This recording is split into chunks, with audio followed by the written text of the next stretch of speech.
ராஜஸ்தானுக்கு சுற்றுலா வந்த ஜப்பான் நாட்டு பெண்ணுக்கு பாலியல் தொந்தரவு அளித்த சம்பவம் பெரும் அதிர்வலையை ஏற்படுத்தியுள்ளது. வெளிநாட்டு சுற்றுலா பயணியிடம் அத்துமீறிய 5 பேர் கும்பல் மீது கடும் நடவடிக்கை எடுக்கப்படுமா?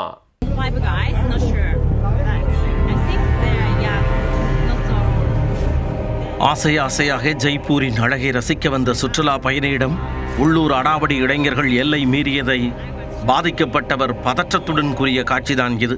வெளிநாட்டு பயணிகளுடன் செல்ஃபி எடுப்பது போன்று சில்மிஷம் செய்வது, தனியாக செல்லும் பெண்களிடம் உரண்டை எடுப்பது நாளுக்கு நாள் அதிகரித்துள்ளதாக குற்றம் சாட்டப்பட்டுள்ளது.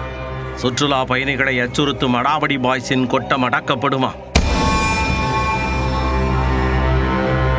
ராஜஸ்தான் மாநிலம் ஜெய்ப்பூர் பிங்க் சிட்டி என அழைக்கப்படுகிறது. அங்குள்ள நேர்த்தியான கோட்டைகளை காண உள்நாடு மட்டுமின்றி வெளிநாட்டு பயணிகளும் ஏராளமானோர் வந்து செல்கின்றனர்.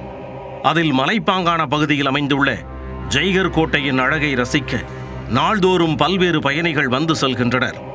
இந்த நிலையில் ஜப்பான் நாட்டைச் சேர்ந்த இளம்பெண் ஜெய்கர் கோட்டைக்கு வந்துள்ளார். அங்கு தனியாக சென்றபோது உள்ளூர் இளைஞர்கள் சிலர் வழியாக வந்துள்ளனர்.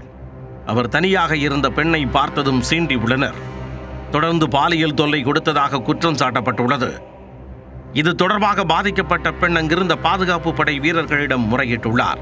பின்னர் அவர்கள் அறிவுறுத்தியதன்படி அந்த பெண் காவல் நிலையத்தில் முறையாக புகார் அளித்துள்ளார். புகாரின் பேரில் வழக்கு பதிவு செய்த போலீசார் சம்பவ இடத்தில் உள்ள சிசிடிவி கேமரா காட்சிகளை ஆய்வு செய்தனர்.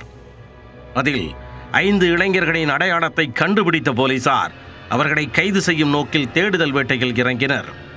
அண்மையில் ஜெய்ப்பூரில் ஜல்மஹால் அருகே வெளிநாட்டு சுற்றுலா பயணியிடம் செல்ஃபி எடுக்க உள்ளூர் இளைஞர்கள் போட்டி போட்டனர். அப்பொழுது அவர்கள் அந்த பெண்ணிடம் அநாகரிகமாக நடந்து கொண்ட வீடியோ வெளியாகி பல்வேறு தரப்பினரிடையே அதிருப்தியை ஏற்படுத்தியது. இந்த நிலையில் ஜப்பான் பெண் பயணிக்கு பாலியல் தொல்லை கொடுத்த சம்பவம் அதிர்வலையை ஏற்படுத்தியுள்ளது.